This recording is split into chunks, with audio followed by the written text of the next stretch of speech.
नमस्कार, आप देख रहे हैं सत्य हिंदी और मैं हूं आपके साथ कृति सिंह। आइए रुक करते हैं इस वक्त की बड़ी खबरों की ओर। कांग्रेस सांसद शशि थरूर ने सोमवार को संसद में ऑपरेशन सिंदूर पर होने वाली चर्चा से दूरी बना ली।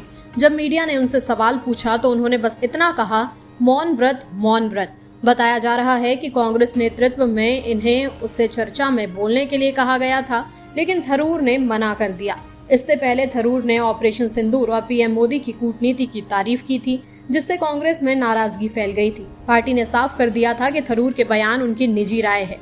अब जब संसद में इस मुद्दे पर बहस हो रही है, थरूर की चुप्पी को उनके और पार्टी के बीच तनाव का संकेत माना जा रहा है। बीजेपी ने मौके का फायदा उठाते हुए कांग्रेस पर हमला बोला है। उद्धव ठाकरे वाली शिवसेना के सांसद संजय राउत ने दावा किया है कि प्रधानमंत्री नरेंद्र मोदी लोकसभा में ऑपरेशन सिंदूर पर होने वाली चर्चा में शामिल नहीं होंगे। राउत ने कहा है कि पीएम इसलिए नहीं आएंगे क्योंकि उन्हें अमेरिकी राष्ट्रपति डोनाल्ड ट्रंप के उस दावे पर जवाब देना पड़ेगा जिसमें उन्होंने भारत पाक युद्ध विराम में मध्यस्थता की बात कही है। राउत ने पहलगाम आतंकी हमले को बड़ी सुरक्षा चूक बताया और कहा कि अब तक हमलावर पकड़े नहीं गए, जो गृह मंत्रालय की नाकामी है। उन्होंने गृह मंत्री से इस्तीफे की मांग भी दोहराई। ये बयान उस वक्त आया है जब संसद में ऑपरेशन सिंदूर पर 16 घंटे की लंबी बहस होनी है, जिसकी शुरुआत रक्षा मंत्री राजनाथ सिंह करेंगे। हालांकि अभी स्थगित कर दी गई है पूरी कार्रवाई। राउत के इस बयान से विपक्ष की सरकार पर दबाव बनाने की रणनीति और तेज हो गई है। संसदीय कार्य मंत्री किरेन रिजिजू ने ऑपरेशन सिंदूर पर संसद में होने वाली चर्चा से पहले रामायण का जिक्र करते हुए सख्त बयान दिया। उन्होंने एक्स पर लिखा कि जब रावण ने लक्ष्मण रेखा पार की, लंका जली। जब पाकिस्तान ने भारत की लाल रेखा पार की, आतंकी ठिकानों पर आग बरसी। रिजिजू ने कैलाश खेर के 2 देशभक्ति के खिलाफ वीडियो भी शेयर किया, जिसमें पीएम मोदी का संदेश शामिल था। लोकसभा में सोमवार को ऑपरेशन सिंदूर और पहलगाम हमले पर 16 घंटे की चर्चा होनी है। रक्षा मंत्री राजनाथ सिंह बहस की शुरुआत करेंगे, जबकि पीएम मोदी भी शामिल हो सकते हैं। विपक्ष ट्रंप के युद्ध विराम दावे और आतंकी हमले में सुरक्षा चूक को लेकर सरकार पर निशाना साधेगा। रिजिजू ने विपक्ष को आगाह किया कि वे ऐसी बातें ना कहें जो पाकिस्तान के पक्ष में जाएं। सुप्रीम कोर्ट ने सोमवार को जज यशवंत वर्मा की याचिका को खारिज करते हुए कड़ी फटकार लगाई। वर्मा ने अपने बंगले में भारी नकदी मिलने के मामले में बनाई गई जांच समिति की रिपोर्ट को रद्द करने की मांग की थी। कोर्ट ने कहा कि आपकी याचिका हमारे ही खिलाफ है, ऐसा नहीं होना चाहिए था। ये मामला तब सामने आया था जब मार्च 2025 में दिल्ली स्थित उनके सरकारी आवास में आग लगी और स्टोर रूम से जली हुई नकदी की गड्डियां मिली। जांच समिति ने वर्मा को दोषी माना और महाभियोग की सिफारिश की। सुप्रीम कोर्ट ने वर्मा को इलाहाबाद हाई कोर्ट भेज दिया है, लेकिन फिलहाल उन्हें कोई न्यायिक काम नहीं दिया गया। ये मामला न्यायपालिका में पारदर्शिता और जवाबदेही को लेकर बड़ा विवाद बन गया है।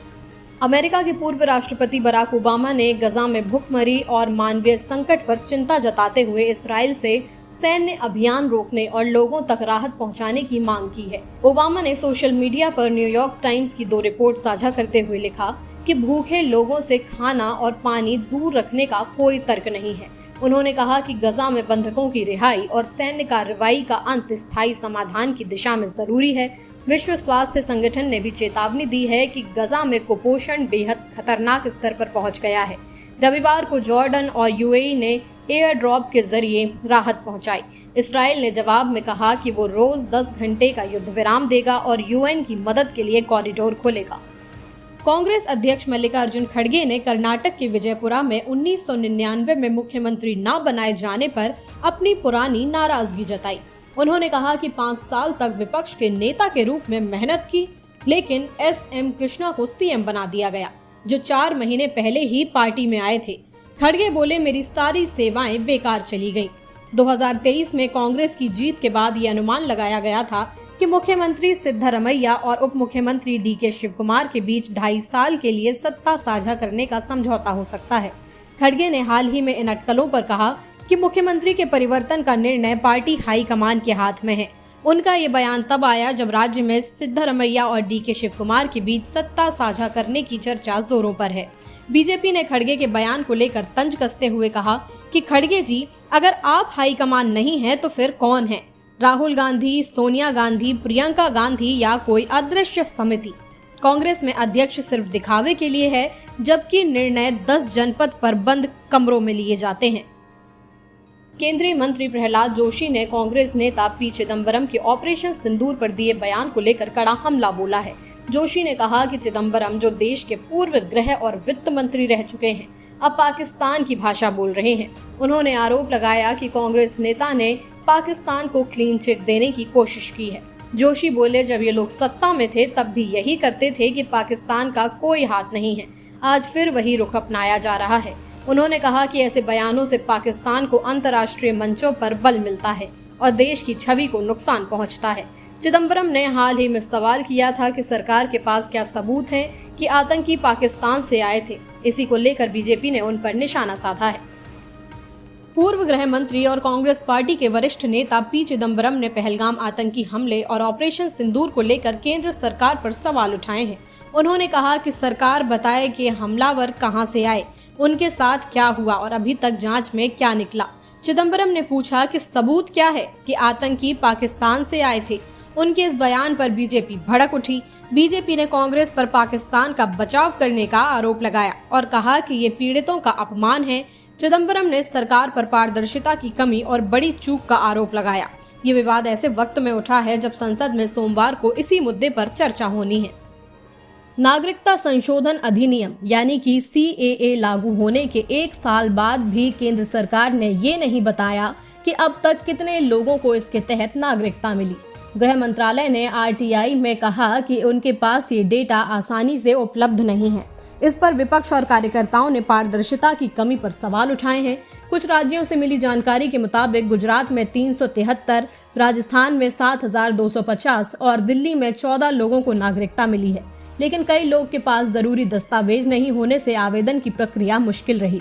मंत्रालय ने अब दस्तावेजों को लेकर नियमों में ढील दी है। CAA को लेकर पश्चिम बंगाल और असम में विवाद और भ्रम बना हुआ है, जबकि विपक्ष इसे भेदभावपूर्ण बता रहा है। ब्रिटेन में भारत के उच्चायुक्त विक्रम दोराईस्वामी ने रूस से तेल आयात पर हो रही पश्चिमी आलोचना को सीधी चुनौती दी है।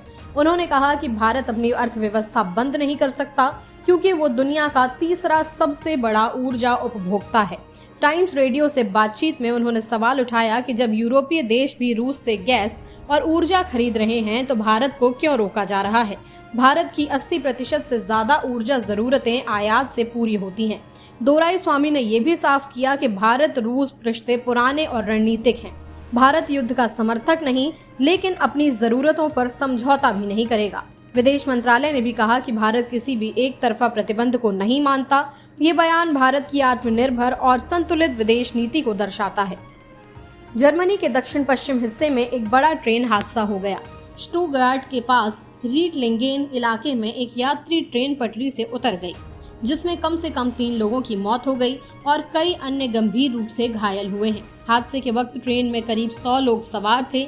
जर्मन ट्रेन ऑपरेटर डॉयचे बान ने बताया कि दुर्घटना के कारण अभी साफ नहीं हुए हैं, लेकिन स्थानीय रिपोर्ट्स के मुताबिक हादसे से पहले इलाके में तेज तूफान आया था। शाम 6:10 के आसपास 2 डिब्बे पटरी से उतर गए। चांसलर फ्रीडरिक मर्ज ने हादसे पर दुख जताया और पीड़ित परिवारों के प्रति संवेदना व्यक्त की। घटना स्थल पर बड़ी संख्या में आपातकालीन टीमें राहत बचाव कार्य में जुटी हुई हैं।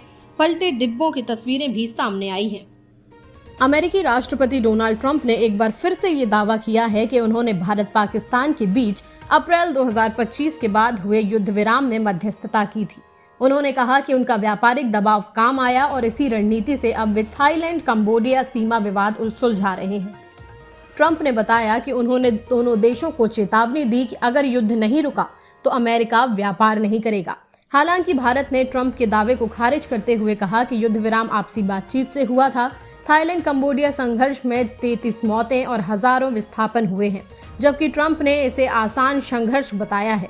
कांग्रेस ने मोदी की चुप्पी पर सवाल उठाए। संयुक्त राष्ट्र ने भी इस संघर्ष पर आपात बैठक बुलाई थी।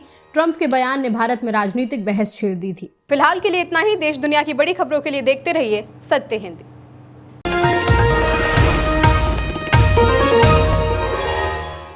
Copyright disclaimer under Section 107 of the Copyright Act 1976. Allowance is made for fair use for purposes such as criticism, comment, news reporting, scholarship, and research.